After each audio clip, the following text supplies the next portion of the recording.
Drum rolls as Nigerians are winning and leading globally. It is an episode filled with accolades as Nigeria produces the first African and first woman to lead the World Trade Organization, WTO.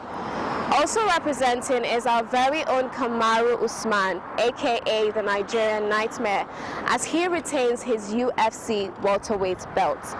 Nigeria has also produced the first black pediatrician in Canada. Now, doesn't this send a signal? Nigerians are indeed taking over the globe in a positive way. I've got these and much more for you on today's edition of your favorite program, The Diaspora. And I'm your host, Koinsola Adetumbi. Please stay tuned.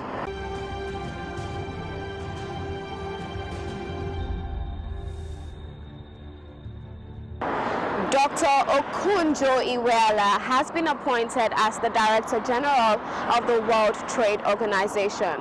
She makes history as the first African and first woman to lead the organization. Please listen. With respect to what do I feel, I absolutely do feel an additional burden. I can't lie about that. Being the first woman and the first African means that one really has to perform. I've always said these are wonderful things. It's groundbreaking. All credit to members for electing me and making that history. But the bottom line is that if I want to really make Africa and women proud, I have to produce results. And that's where my mind is at now. How do we work together with members to get results?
To rejuvenate and reform the WTO to be the organization that it needs to be for the 21st century. Thank you.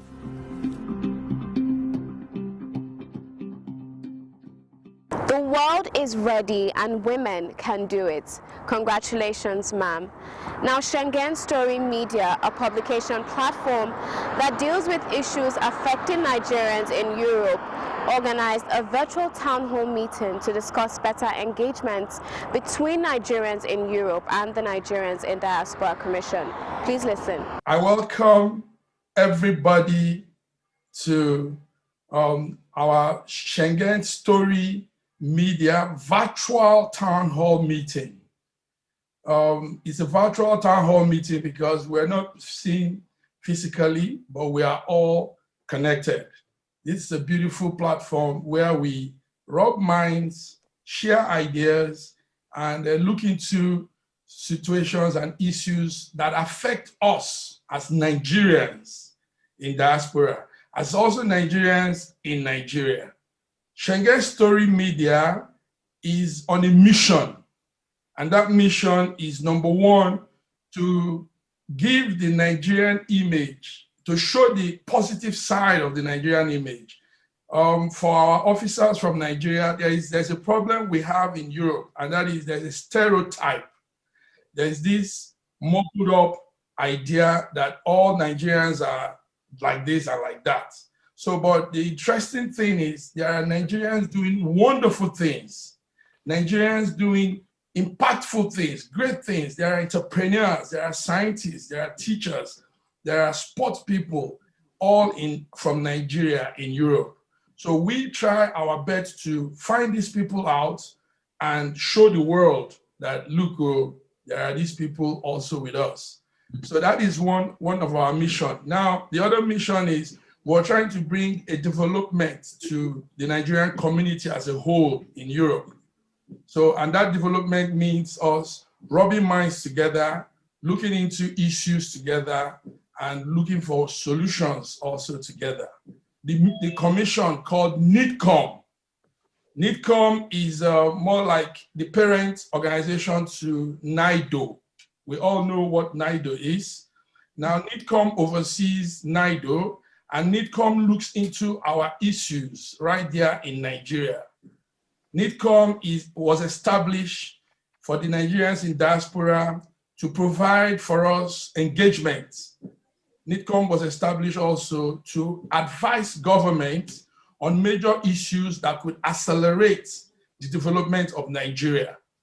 NIDCOM also is a designated commission in Nigeria with the responsibility of coordinating, providing an organized system of collaboration with Nigeria and Nigerians in diaspora. So it is a great commission. Its policies recognizes and harnesses the potentials of Nigerians in diaspora. So NIDCOM is what we need. Is a great organization for us in diaspora. So with us are NIDCOM officials. They are here with us to rub minds, also, first of all, to acquaint themselves with us, because they are for us. They are like our daddies and mommies representing us in Nigeria. My name is Barrister Habibat Eluame. I'm the technical assistant to the chairman. We're always ready to speak with our Nigerians in diaspora because the commission is there for them. It's their commission, and we are there to serve. We are ready to serve because that is what we want. At least we can share best practices from you people and also transmit it down home. And as we go on, we will discuss issues and how we can also improve our country, how we can also transfer the skills, the talent, how we can also send in development to our country. It's our country, it's the only country we have. Wherever we go, we'll remember home. One of our major thrusts of the commission is to see how we can leverage the opportunities, the skills, and as well as the resources that Nigerians outside the country have developed, and see how that can be converted into the development of the country for the benefit of all, the government, the people, and as well as, I think there is one very critical sector whenever we are kind of translating the functions of the commission that we forget. It does appear as if it is only set for the development of the country in collaboration with members of the diaspora. As a matter of fact, one of our major focal points is also to develop the diaspora. Because if the diaspora is not developed, the skill is not there, the capacity is not improved, it means the country cannot improve. The way we see things going forward is that the diaspora is the third eye. It has this opportunity to look at the country from an outside perspective. It has the opportunity to compare and contrast the realities that are on ground and what is obtainable in other climes, and as well as see how it can infuse that as a major development program or initiative into the country. But by and large, we are here to take feedback back to the Commission and to the government of Nigeria and tell them this is what our wonderful people in Europe are doing. I also want to join them and commend the initiative of the Schengen media. I'm a media personality, so anything media, I get interested because that's the focal point. You know, it is the media that drives the narrative. Exactly. In your introductory remarks, you said about the image of Nigerians in Europe. It is the media that will change the narrative. And if you go by the name of the commission, that is Nigerians in Diaspora Commission. So the commission, people begin to wonder, why that kind of name? You know, some will say Nigeria Diaspora Commission. We said no. Nigeria, a commission for that. We said no, but we say it is Nigerians in Diaspora Commission. That means it is a commission entirely for diasporans. So it is our honor and privilege to be part of this Zoom meeting. So I want to thank you for the initiative. I want to thank you for this engagement. So it is a better way of engaging constructively with our diasporans. We're not just talking about remittances alone. Like my colleague said, we're also talking about the development of the diaspora. Yes. Because other countries have developed. Nigeria is where we are because we have not exploited the resources. Our diaspora is our best asset. Our diaspora is our pride. So the commission is established entirely to cater for a better engagement with our Nigerians in diaspora for national development. So I thank you for this opportunity. As we make progress, we'll send in our contributions. There's a question from the YouTube section. It says, does NIDCOM have a good data of Nigerians in diaspora? Doctor, do you have anything to say? Okay, thank you. Well, I don't think I should go into polemics with our NIDCOM agents, our representatives here. But I think most importantly is that NIDCOM is new, and which is emphasized, and they are trying, what they are doing, to promote, the diasporans and also make us feel involved in all these, activities. But of course, we always, like Oliver Twist, we always look for, which more is done in aspect of, involving, the organization.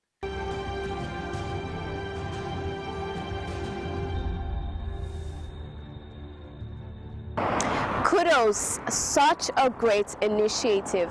Please keep up the good work. And now let's meet the first Black pediatrician in Canada, a Nigerian, Dr. Oluwatomilayo Tito Daudu. Please watch. Dr. Oluwatomilayo Daudu is a pediatric surgeon at Alberta Children's Hospital in Calgary. She was born in Nigeria and raised in Winnipeg. As a medical student, Daudu co-developed a project in Tanzania focused on adolescent gender and reproductive health. She spent her summers researching childhood pneumonia in Nigeria and more recently launched a surgical needs assessment for the country. Currently completing a Master's of Public Health at Harvard University, Daudu is part of a team led by Dr. Mary Brindle, working to revise the safe surgery checklist for high-income countries around the world. She has amassed a long list of peer-reviewed publications and awards on topics including colorectal surgery, pediatric trauma, and global health. Kudos, sis. We are super proud of you. And now let's go on a quick break. Ha! Not so fast. Look, I'm tired.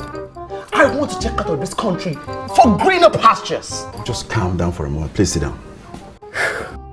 Do you have a job where you're going to? No, but someone is arranging, Listen, Alinko. Checking out of this country without proper planning means one thing. Unimaginable begin. I've been in the diaspora, but legitimately doing great things at home and abroad. As I've been saying, without the proper footing abroad, the risk is not worth it. Listen, Alinko, it's better to be home than be trapped abroad, or even end up in prison.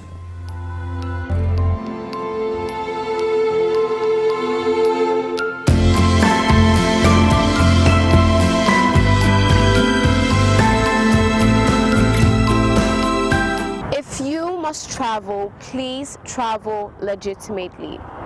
Have you heard of Mr. Adams Joel? Well, may I introduce him to you. Joel Adams, a Nigerian who was recently commissioned into the British Royal Air Force as a flying officer of an aerosystems specialist engineer, making him the first non-British to assume the position. He is a graduate of the Bayelsa State-owned Niger Delta University, NDU. The Kogi State-born Adams also became the first Nigerian to get to the rank of a flying officer in the British Royal Air Force. Adams, who obtained his Bachelor of Engineering First Class Honors in Electrical and Electronics Engineering, was the valedictorian of his graduation year at the university, and also a recipient of the prestigious Presidential Scholarship for Innovation and Development. After completing a master's degree in Control Systems at the Imperial College London, he went further to obtain his doctorate in Industrial Systems and Manufacturing Engineering from the University of Cambridge. He began his career at Ford Motors in UK as the BOM lead project analyst for battery electric vehicles. With great potential of his research work for military application, he was enlisted and shortly after awarded the Queen's Commission as an officer in the British Royal Air Force. He was also made a British citizen shortly after. Congratulations, brother. Please keep the flag flying. A big congratulations to the Nigerian nightmare himself, Kamaru Usman, a Nigerian fighter who has successfully defended his UFC welterweight title in a fight against Brazilian opponent Gilbert Burns, retaining his title with a third-round knockout. Proudly Nigerian. Now over to Dr. Lulu. Well, hello there. Welcome back to Suicide Notes with Dr. Lulu. My name is Dr. Lulu, your host of the 5-Minute Suicide Tips Show. And today we're going to continue reading from A Teen's Life, which is my second best-selling book. We're going to continue with Suicide 101. We're getting into the thick of things now. So I'm more excited now because we're really going to start learning more and more. And so if you remember that last week we talked about basically the numbers, the fact that suicide is extremely prevalent in the world. It's almost what I like to call a pandemic. Yes, because it's global. Like no part of the world that is not affected by suicide. And sadly, we don't know the true numbers. So we're going to continue reading from chapter 3 of my book. And so we're going to start by saying, imagine if we could obtain accurate numbers and somehow count every single suicide in the whole wide world. How many will there be? Imagine that. 1 every second? The WHO called it a serious global public health issue. And yet, only 38 countries in the whole world have suicide prevention strategies. Only 38 countries. And Nigeria is not one of them. No, sadly. But we're going to change all of that. Yes, we are. And so imagine a world where 1 precious life is lost to suicide every 20 seconds. I don't know any other disease process or any other kind of entity, World War, whatever, COVID, anything that's killing someone, 1 person every 20 seconds. And yet no one is talking about it.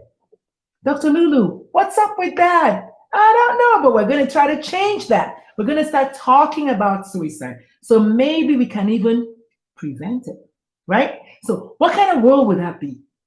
And that is not considering all the accidental or unreported suicides, because I strongly believe that most suicides are not reported. So what if there was a pandemic of a deadly virus outbreak that kills 1 person every 20 seconds? I promise you, I wrote this book before COVID, but I used the word pandemic even then, because I think it's in pandemic proportions. So my guess is everyone would be in arms, right? Running for cover. Everybody would try to do something if it was a virus that was killing someone every 20 seconds. Like literally everybody would be trying to do something, right? Unfortunately, suicide is that deadly virus today. Yet much of the world looks the other way, pretends not to care, completely ignores it, or is largely silent about it, making the stigma even worse. Yes. So yeah, I'm reading from my second book, and this is good stuff. We're talking about numbers when it comes to suicide, okay? So suicide characteristics differ based on each country's economic status. Overall, more men die by suicide than women. Then again, there are variations based on the economic status of the country. In richer countries, 3 times more men die by suicide than women, but in low and middle income countries, the ratio is 1.5 men to each woman. So there are more women dying by suicide in low socioeconomic and low income countries. So in most Western countries, suicide rates are highest in middle-aged men and men who are 70 and over. But young children aged 10 to 34, they're particularly more vulnerable. So we're going to stop at that. Sadly, I don't have the true numbers when it comes to Nigeria. I've actually tried to find it. I'm going to be working hand in hand with Dare and Manny. We're going to try to get mental health issues and suicide to the front burner. We're going to try to start looking at numbers and trying to figure out what can we do at the grassroots level. And so one of the things I'm doing is what I'm doing right now. And we're going to follow suit with the radios and podcasts and wherever else Nigerians are. And if you'd like to leave me a message, if you have any questions, my email is suicidenotes@gmail.com. And doctor is DR. And by the way, I mentioned last week that I have a podcast, and I just mentioned the word podcast again. So yes, my podcast is called Suicide Pages, and is available anywhere podcasts are found. So on that note, I'll see you guys next week. Remember, the life you save might be yours. So be compassionate to yourself. And maybe I should define compassion. Compassion is empathy plus the willingness to help. All right? Toodles. See you soon. Thank you for staying all through the program. We hope it's been worth your while. And in case you have anything to share with us, please do not hesitate to do so, as we expect feedback on our show. Remember, you can reach us on all our social media platforms.